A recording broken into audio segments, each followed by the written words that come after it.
Hi friends, welcome to 5 Minutes Tech YouTube channel. Here is Samsung Galaxy S23 Ultra 5G smartphone.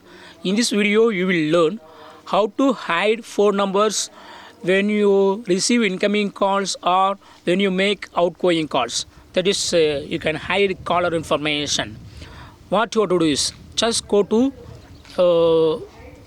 this dialer and go to these three vertical dots.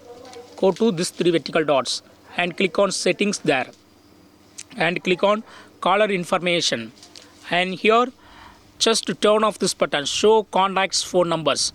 Okay, now if you receive any call or if you make a call, there will not be showing caller information. That is, phone number will not be showing, only contact will be showing. See here. So in this way you can easily hide phone number. Okay, now I am also making a call.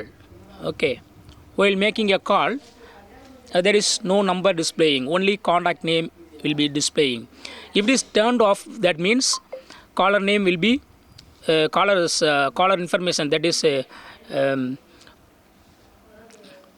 caller phone number will be visible. Okay, see here, if you turn on this button, if you make a call, along with your call the number will also be displayed. See here, the number is also displayed. Okay, so if you want to hide this option, yes, see, you go to turn off that option, that is show contacts phone numbers option should be turned off. Okay, so that phone number will not be visible when you make a call or when you receive incoming call. Okay, that's all friends, thanks for watching, bye.